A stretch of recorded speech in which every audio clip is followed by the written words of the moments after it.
Então, pessoal, muito boa noite. Eu espero que todos estejam muito bem, que, que tenham tido um recesso aí que deu para descansar, para colocar a cabeça no lugar, né? E sejam muito bem-vindos de volta para essa segunda parte do ano. Eu acredito que será bem proveitosa, né? Tenho certeza. E acredito também que as nossas aulas vão ser parte presencial e vamos tentar também fazer pelo menos uma ou duas aulas de campo, né? Acredito que vocês não são muitos, dá para tentar visitar alguma coisa aí que envolve a nossa área de pavimentação, né?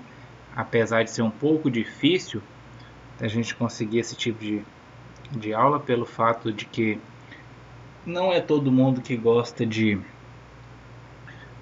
muita gente no seu canteiro de obra, né? E quando envolve os órgãos, por exemplo, o DR, fica um pouco complicado também por causa da burocracia, mas eu vou tentar ir lá, ou se fosse o doutor aí Oswaldo que tiver no DR de novo, né, que ele tinha aposentado, agora acho que voltou, pode ser que a gente consiga sim fazer uma visita em um canteiro de obra, e acho que o DR tá tampando buraco, pavimentando bastante rodovia nesse entorno aí. Ou não, talvez até a prefeitura está fazendo bastante bloqueteamento, asfaltamento aqui na cidade mesmo. A gente pode conseguir também uma visita, se vocês achar que é vantajoso, né? Eu preciso que vocês me confirmem se estão me escutando.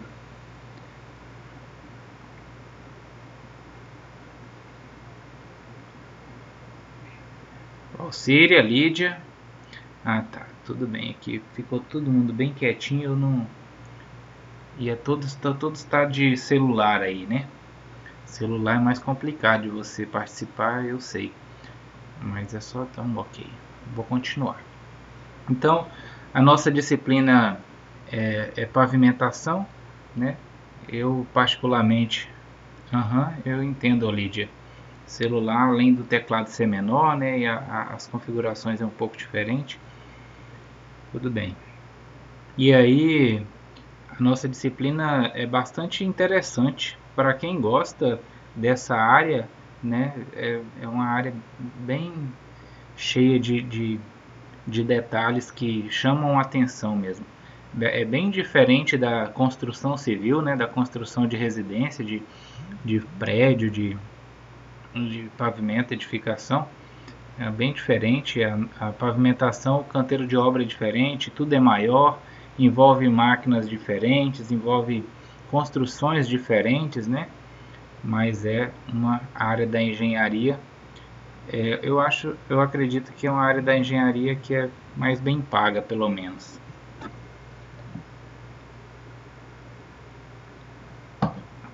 Na aula passada eu postei lá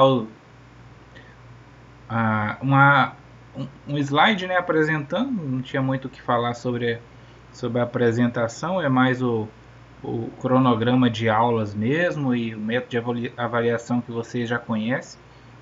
Aí a partir de hoje, pessoal, já vai ser conteúdo, né? Hoje mesmo tem esse slide aí, quem teve a oportunidade de abrir, ele é um slide bem extenso, né?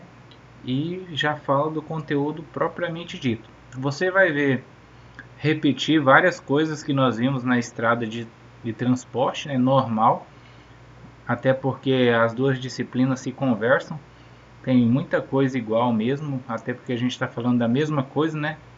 Estradas e transporte, pavimentação.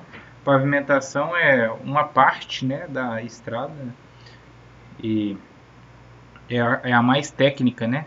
Agora nós estamos falando de construção de pavimentos mesmo, de camadas, cálculo de camadas. Nós temos alguns cálculos aí à frente. Vamos tentar fazer esses cálculos na aula presencial para poder explorar melhor e deixar essa parte mais teórica para essas aulas remotas, né? Dessas gravações vai ter vai ter mais teoria e menos prática. As práticas vamos fazer mais nas aulas presenciais. Se eu não me engano, vai ser só 4, né? Nós vamos ter que usar alguma remota para fazer cálculo também, porque se eu não me engano é só 4 aulas presenciais que tem ao longo do semestre. Vamos lá então, vamos começar aqui. Então, pavimento. O que seria esse pavimento? Pavimento é uma estrutura de múltiplas camadas, de espessuras finitas, construída sobre a superfície final de terraplanagem, destinada técnica e economicamente a resistir aos esforços oriundos do tráfego de veículos e do clima, e proporcionar aos usuários melhorias nas condições de rolamento com conforto, economia e segurança, né? Então esse pavimento, né? Quando você fala uma rodovia é pavimentada, né? Então ela deixou de ser estrada e passou a ser rodovia pavimentada. E aí dois tipos principais de pavimento, né? Um rígido e um flexível. O rígido geralmente é concreto, né? Cimento mesmo, aquele comum que a gente conhece da construção civil. E o flexível é esse que utiliza o asfalto, né? O asfalto é apenas uma composição do pavimento, aquela parte escura, né? Aquele que a gente chama de grosseiramente de pinche. Aquilo lá é o asfalto. Aí eu misturo esse asfalto, né? O CAP, cimento asfáltico do petróleo, com os agregados, areias, e faz o pavimento flexível. Ele tem uma flexibilidade maior. O rígido não.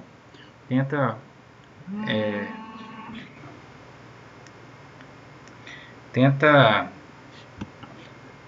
deformar com pouco esforço um pavimento rígido ou um bloco de concreto. Você não vai conseguir, porque realmente é rígido.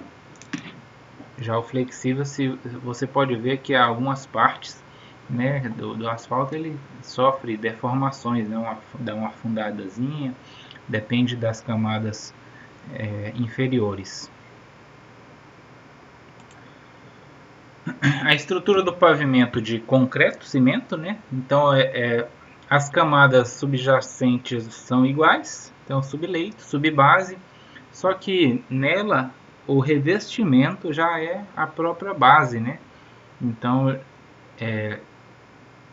a capa, que a gente chama a capa quando é o revestimento asfáltico, é o próprio concreto, né? Você pode ver que o concreto, o pavimento rígido, ele é muito mais espesso, né? Precisa de uma camada muito mais espessa para poder suportar as tensões. O comprimento das placas usual de 4 a 6 metros, né? Por que isso? Porque você tem trabalhabilidade, né? O concreto ele expande e contrai mais do que o asfalto. Na verdade, nem por isso, é porque o asfalto ele tem uma flexibilidade, né? E o concreto, se ele expandir e não tiver espaço, ele vai trincar, ocasionar rachaduras. Então é feito em placas, né? Diferente do asfáltico.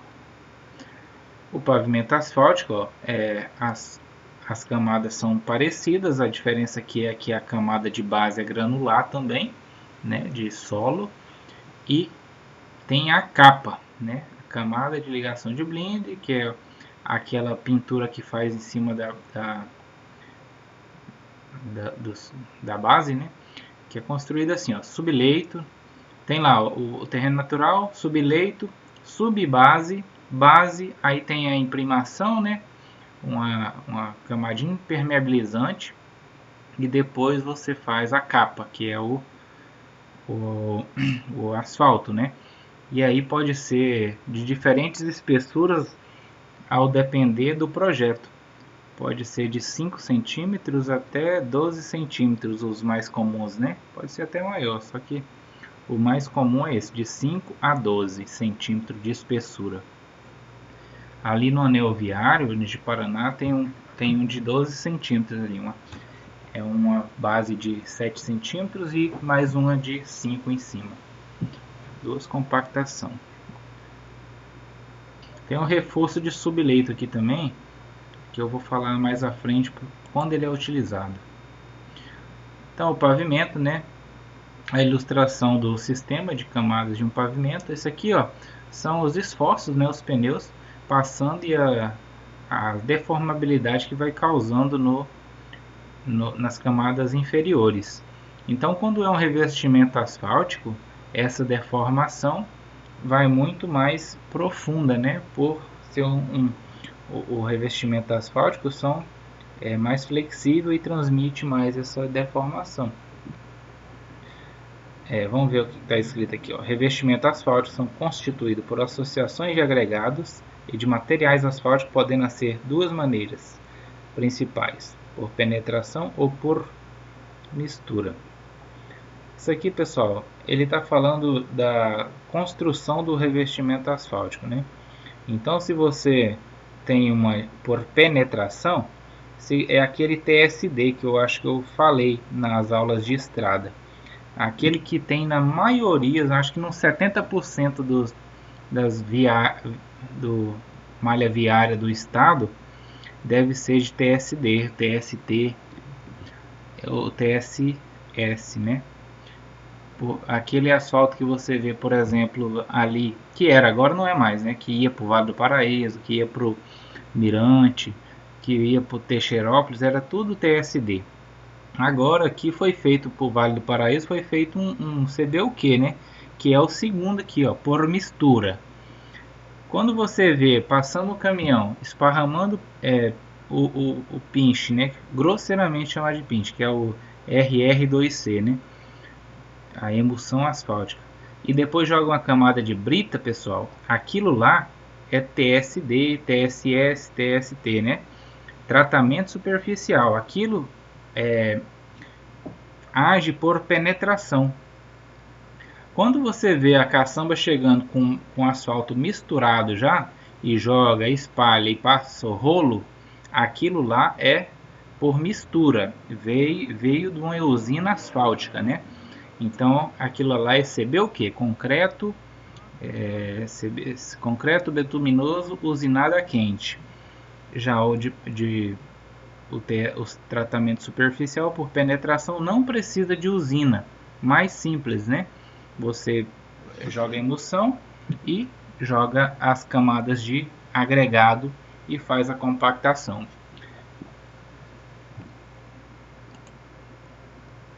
Aqui, ó, flexível, rígido e semi-rígido. Tá vendo que apareceu um cara aqui diferente? Nós tínhamos visto flexível e rígido, né?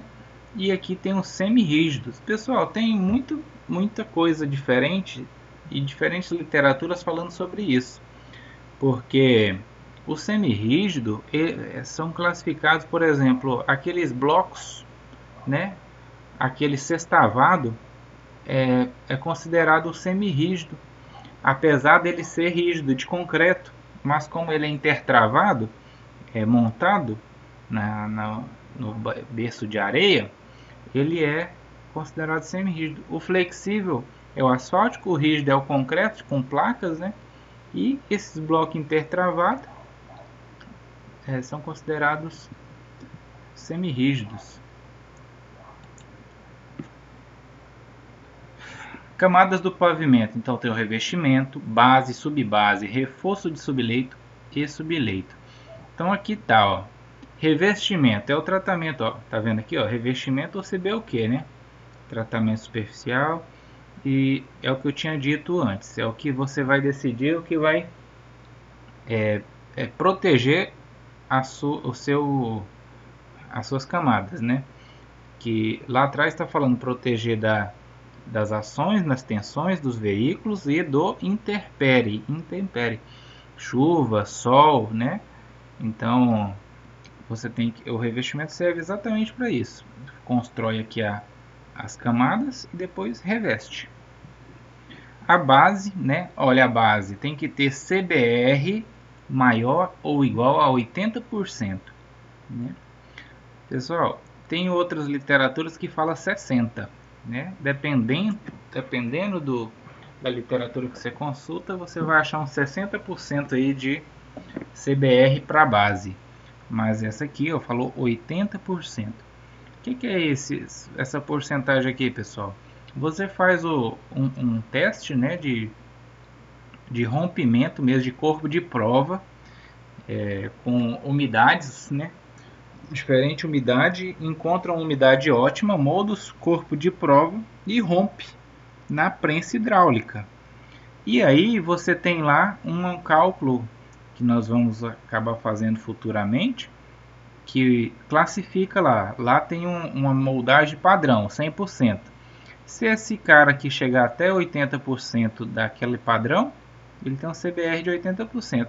Então não é incomum você achar CBR de 110%, 105%, né? Maior do que o padrão exigido lá pela ABNT, né? ABNT, normas técnicas, acho que é isso mesmo, e pela ASTO, né? O CBR da subbase pode ser maior que 20%. Aqui do reforço subleito está falando maior que do subleito, mas se o subleito tiver só precisa do reforço se o subleito tiver o ISC, né, o CBR menor que 2%. Senão não é necessário fazer o reforço de subleito. Quando você tem o seu solo natural ali fraco, né, que deu CBR ruim, é necessário se reforçar o subleito. Se você tem um solo ali, uma areia ou um barro, aí você tem que retirar todo o solo podre, né? Aí entra aquela história de novo do nosso última aula, que é a remoção de solo mole, né? E aqui complementou as camadas, né? Isso aqui tudo é calculado.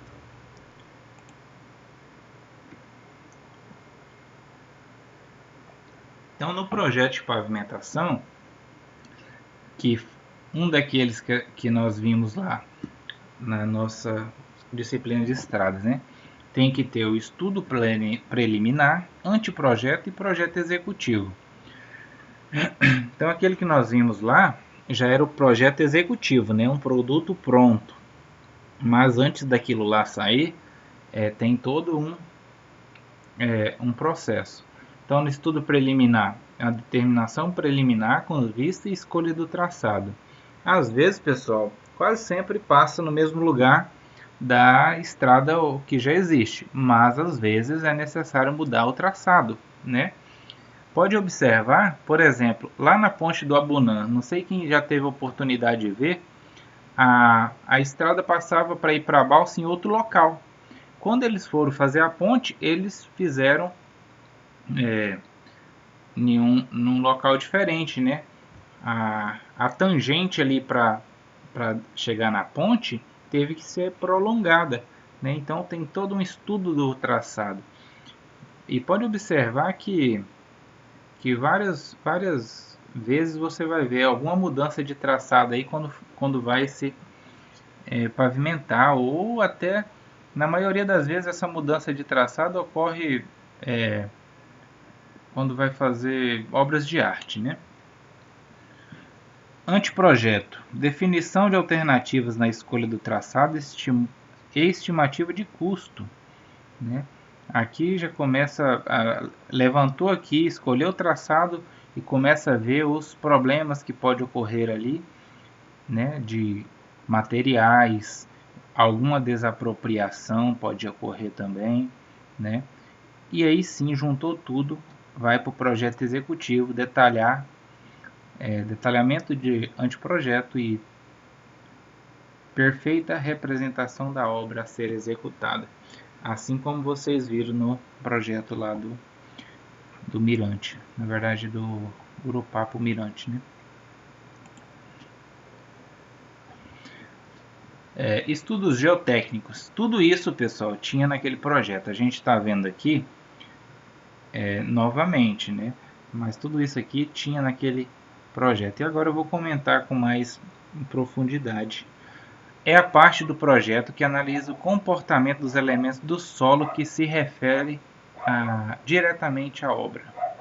Então, o estudo geotécnico tem estudos correntes e estudos espaciais. Os correntes são reconhecimento de subleito, estudo de jazidas, estudo de empréstimos, sondagens para obra de arte. Pessoal, quem é aí que lembra o que é as jazidas? O que é as jazidas?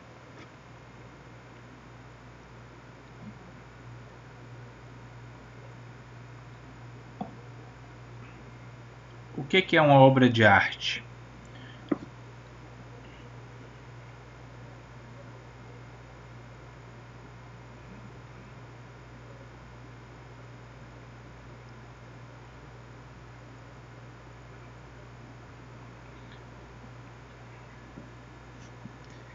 Vamos lá, Darley.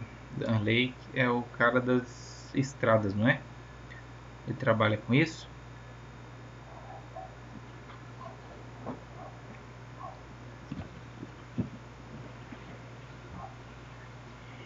Também desistiu de falar.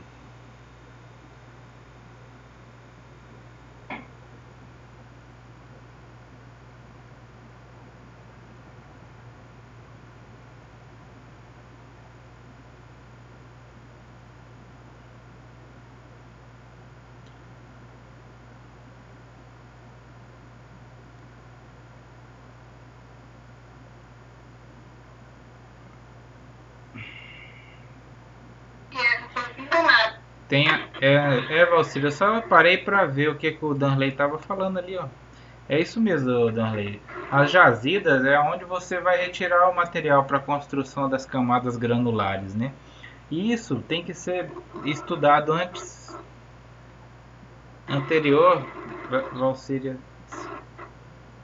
seu microfone. Tem que ser estudado anterior para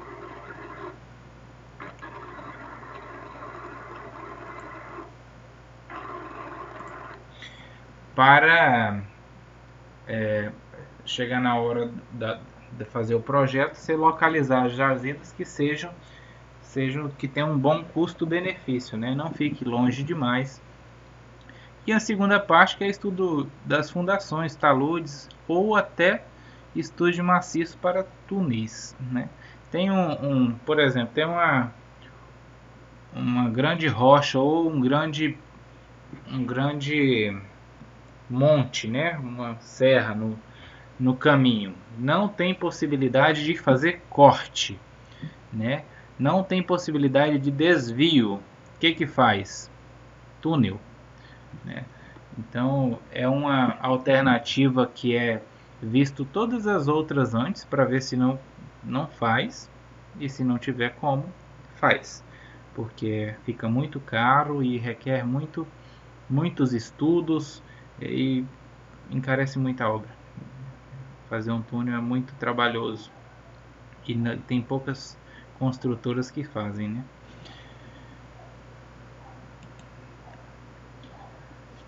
Sequência do serviço de reconhecimento do subleito.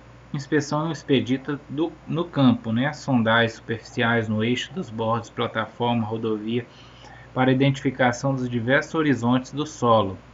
Então, pessoal, quando vai fazer um projeto, você estuda o solo a fundo, né? Porque você tem que ter conhecimento de cada igual no projeto lá, de cada 100 metros você tira pelo menos 5 amostras de solo para poder estudar, né? E aí você imagina só que trabalho. Coleta de amostra ali, ó, de ensaio, material para realização de ensaio, muitos ensaios. Vocês lembram lá que eu mostrei? Aqui vai ter ali um tanto. Tem ensaio ali que eu nem sei para que serve, né? Alguns eu já fiz, mas alguns eu nem sei para que serve. Traçados do perfil longitudinal, de posse dos resultados do ensaio, feito a cada camada ou horizonte, cada furo traça o perfil longitudinal dos solos constituintes subleito estudado. Então ali você tem que caracterizar, né? Logo à frente vai ter uma imagem que você vai ver um perfil longitudinal e as amostras, né, onde foi retirado a amostra de solo para ensaio e os resultados desses ensaios, né? Ó, para a identificação das diversas camadas de solo são feitas sondagens no eixo, nos bordos da estrada, devendo estas de preferência ser executadas 3,5 metros do eixo. Esse é o eixo de borda, né? No eixo de borda, isso. Os furos de sondagem são realizados com trado ou pá e picareta. Então, lembra que eu falei durante uma aula que a maioria das imperfeições, das patologias que existem nos pavimentos que a gente vê é nos bordos, né? Você vê muito mais propício a fazer buraco e degradar o pavimento nas bordas do que no eixo, no centro.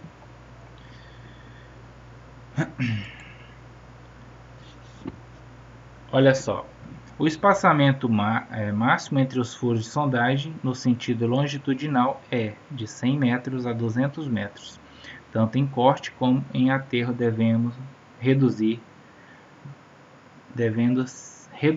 no caso de grande variação de tipo de solo. Pessoal, isso vai muito também da pessoa que está fazendo o ensaio, né?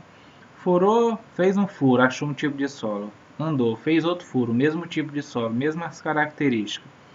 Aí você vê que você pode prolongar mais esse espaço para poder fazer esses furos.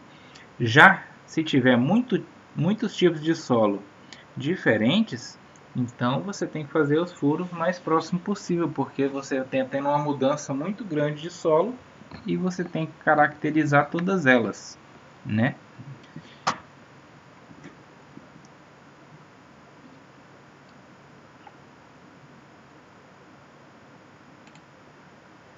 A profundidade do furo de sondagem será, de modo geral, de 60 cm a 1 metro abaixo do grade da linha longitudinal do perfil da estrada, projetada para a regularização de subleito.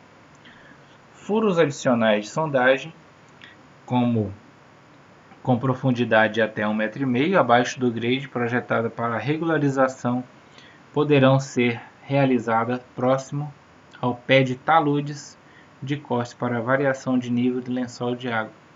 Pessoal, isso aqui, ó, sabe o que acontece? Quando tem uma saliência, um morro alto, aí você projeta lá que o grade vai passar, vai recortar ali, né, de uma profundidade considerável, o seu furo tem que chegar ali até aonde vai estar seu grade, né? Eu tinha que desenhar isso. Espera aí. Olha só, tem lá uma estrada, né? Faz assim. Aí você delimita que o seu, deixa eu pôr uma cor aqui. Seu grade vai passar aqui, ó. Né? Então, quando você for fazendo os furos, né? Você tem que fazer um furo aqui, ó, que ele chegue até na profundidade, né? Tem que estar. Pô, pessoal, acho que vocês não estão vendo, porque espera aí que eu vou ajeitar. Só para mostrar isso, já volto.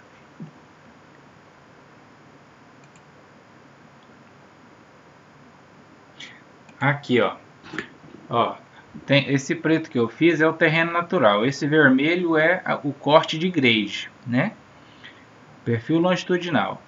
Aí eu estou fazendo meus furos. Quando chegar aqui, ó, eu tenho que fazer um furo nessa saliência aqui até chegar no meu grade. Porque senão depois que cortar, de nada vai valer esse furo se eu não reconhecer essa parte aqui do solo.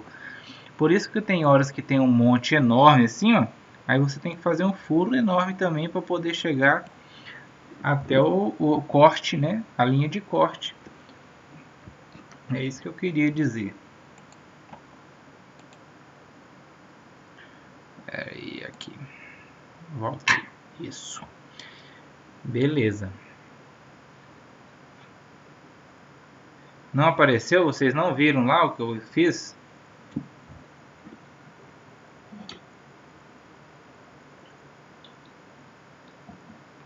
Ah, tá. Depois apareceu. Beleza. Materiais para efeito inspeção expedita no campo. Pessoal, inspeção expedita é aquela que você faz no campo lá. Faz uma expedição, né? Expede. De expedir algum documento, né?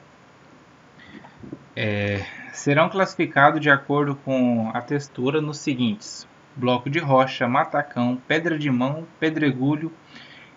E de acordo com esses tamanhos aqui, eu não vou ficar lendo todos, porque é muito cansativo e está escrito aí. Depois vocês baixam o slide.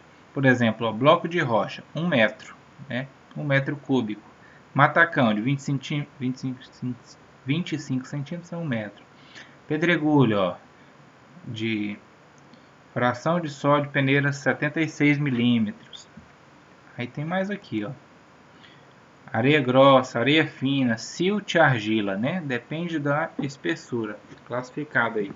Tem as peneiras, você pode fazer se expedir no campo. Essas classificações. Aqui, pessoal, tá os testes que eu tinha falado para vocês. Teste tátil visual, aquele que você amolece na mão mesmo assim, ó, e visualiza qual o comportamento do solo. Queda de bola, faz uma bolinha e derruba para ver se ela se desfaz, se racha ou se permanece, tem a coesão do solo, né? Teste do vidro, teste do cordão, faz um cordão de solo e vê se ele faz o cordão ou não. Se não fazer o cordão, já é areia, né? Teste de fita, teste de exudação, quando você adiciona água aí para ver até qual a quantidade ele fica expelir a água, né? Expele, exudação é porque já completou, já saturou. Teste de resistência seca, granulometria, limite de plasticidade e, na verdade, limite de liquidez e plasticidade, né? Isso aqui é no Casa Grande lá. Teste de compactação, massa específica aparente, índice de suporte Califórnia, esse aqui é o mais importante, ó. ISC ou CBR, aquilo que você viu lá atrás, CBR 80%, 20%, é isso aqui, ó. Você molda um corpo de prova, né? Claro que é num cilindro de corpo de prova para solo, né? Não para concreto, igual aqueles que você já deve ter visto. E depois coloca dentro da água, permanece um tempo dentro da água, né? 24 horas, se não me engano. E a expansibilidade também. Você tem um reloginho que você coloca nesse próprio corpo de prova aqui, ó. Você molda o corpo de prova e coloca na água, dentro de uma caixa d'água. E aí, com o tempo, você vai medindo a expansibilidade do solo quando ele está sujeito a submerso, né? E aí tem um equipamentozinho, um reloginho que mede essa expansibilidade. Por exemplo, os solos, a maioria dos solos americanos, né, do norte americano mesmo, dos Estados Unidos, são expansivos, bastante expansivos. E os asfaltos deles é muito melhor do que o nosso. E os nossos solos são bons para construção de asfalto. Tem explicação? Para materiais subleitos, o DINER, né? Isso aqui é um órgão, pessoal, do governo, né? Que na verdade é um órgão que regulamenta. Utiliza ensaio de compactação ácido.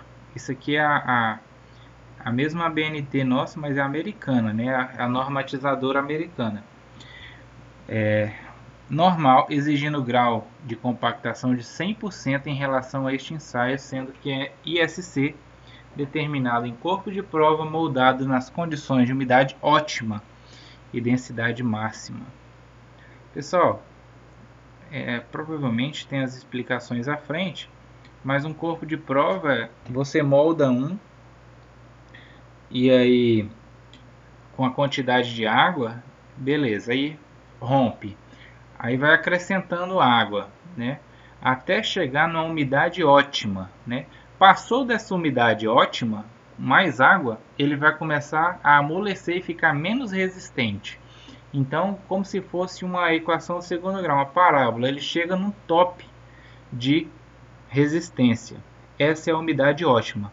É a umidade que tem que ser empregada no campo lá para poder fazer a compactação. Alguém já viu falar disso? Em geral, o ISC-CBR corresponde a essas condições e é avaliado mediante a moldagem de 3 corpos de prova com umidades próximas à umidade ótima. Geralmente, pessoal, quase todos os ensaios fazem 5 corpos de prova, tá? Que aí nós vamos pegar 2 valores antes e 2 depois da umidade ótima. Geralmente é assim. Traçado no perfil longitudinal, apresentação dos resultados. Granulometria por peneiramento com lavagem do material na peneira de 2 mm. Percentagem de ensaio de granulometria, limite de liquidez e limite de plasticidade, CBR e expansão, aqueles mesmos que estavam lá atrás. Isso aqui, pessoal, é uma tabelinha que utiliza para fazer o boletim de sondagem, colocar todos os resultados. Naquele projeto que eu mostrei na disciplina passada, tinha isso. Isso aqui é aquilo que eu desenhei lá agora, né? Tem um perfil de solo e tem o corte do grade. E esses desenhozinhos brancos que você está vendo aí são os furos, né? Que foi feito a sondagem, né? E aí tem a classificação do solo, ó. Solo A2 tem A6, A6, A5, classificação do solo. Tem uma tabela de classificação dos solos. Esse aqui repetiu o mesmo slide lá de trás, né? Estudo de jazidas. Aquilo que eu tinha visto lá atrás, ó, repetiu para falar da jazida. Nesta fase, são feitos estudos específicos na jazida da região próxima à construção da rodovia, que serão analisadas para possível emprego na construção das camadas do pavimento. Aquilo que o Danley falou, né? As jazidas são os materiais que serão utilizados para a construção dos pavimentos, das camadas, né? E aí pode ser as camadas do pavimento: regularização do subleito, reforço, subbase, base e o revestimento.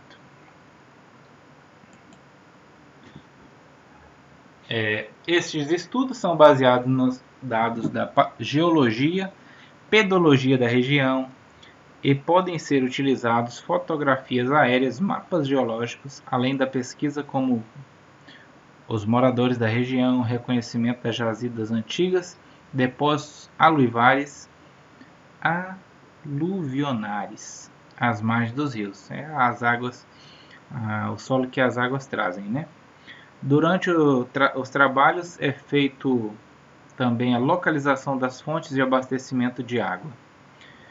Então, você tem que procurar todos os materiais que serão utilizados na sua obra no entorno, né, na redondeza, o mais próximo possível para te facilitar no transporte e te economizar.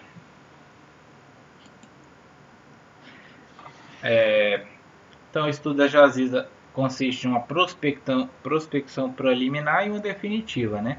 A preliminar, você identifica as ocorrências, apresenta a possibilidade do seu aproveitamento, tendo em vista a qualidade do material e seu volume aproximado. Não adianta nada o material ser bom e não ter material que te solucione o problema, que dê para você fazer a construção das camadas, né? E a definitiva, verificada a possibilidade do aproveitamento técnico econômico de ocorrência com base nos ensaios laboratórios, será então feito o estudo definitivo da mesma e sua cubagem, né? Você vai estudar mais a fundo, com mais ensaios técnicos e ver o volume que pode ser retirado dessa jazida, né? Aí sim, feitos esses estudos, aí você caracteriza a jazida e pode colocar ela no projeto como uma jazida de fornecimento de material para a sua obra, né?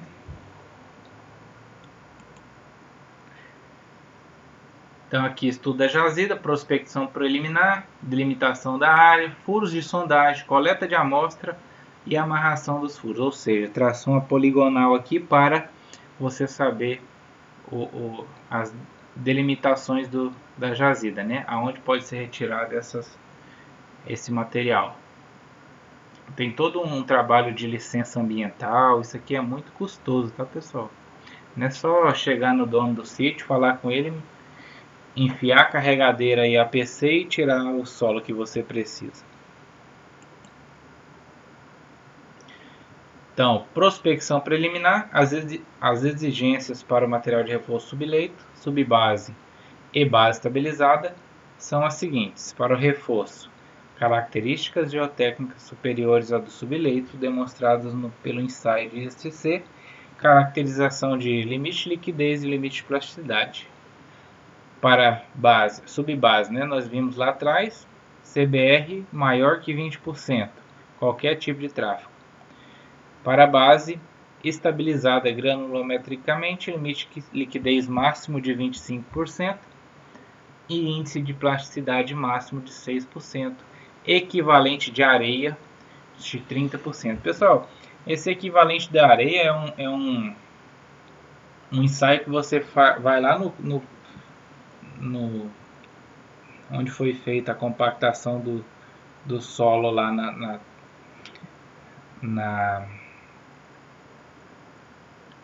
como é que fala? No terreno, na própria estrada, onde está pavimentando. Faz um buraco e vê o volume de solo que sai e enche o buraco de areia, né? E aí isso chama de equivalente à areia. E aí tem umas fórmulas lá e você chega numa porcentagem equivalente à areia. Isso aqui é um solo, é um teste de granulometria, né? Esse nós já vimos bastante. Acredito até que nós já fizemos um cálculo desse. Porcentagem que passa, porcentagem que retém na peneira. E a prospecção definitiva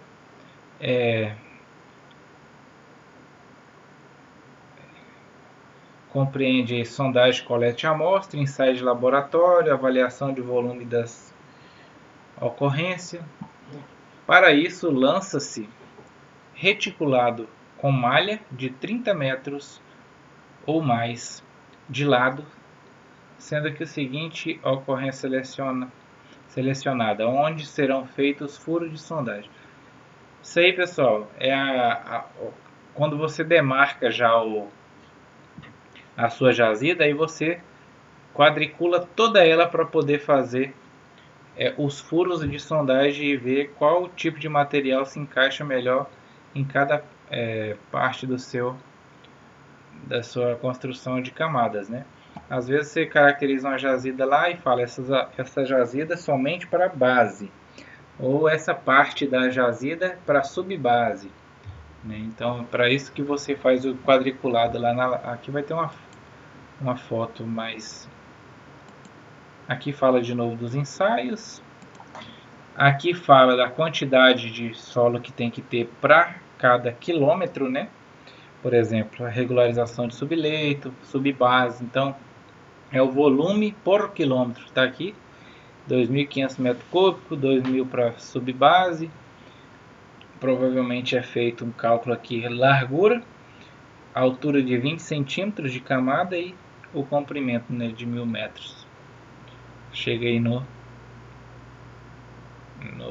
volume que é necessário para 1 quilômetro, ou para cada quilômetro de pavimento de estrada. Aqui está a foto da jazida com localização, ela aqui toda quadriculada de 30 em 30 metros e onde foi feito os furos, né? E aqui do lado tem a granulometria, tem os limites, né? Olha aqui, deixa eu ver, volume útil, volume de expurgo, que é aquele material que é retirado de cima. Aqui também tem uma foto, né, que demarca uma jazida, perfil de sondagem típica. De novo o slide e finalizou. Aqui veio colocando, né, pessoal? Chega aqui no final, estudo de jazida, material para pavimentação, movimentação de terra, ensaios de sondagem. E é isso aí. Esse era o slide da aula de hoje. Então, bem teórico mesmo, bastante teoria, algumas coisas bastante interessantes, né? Bem interessante. E abro agora para algum comentário, ou se quiser voltar em algum ponto. Fala aí para mim. Ou se não, pessoal, era isso, eu encerro. Tô aguardando.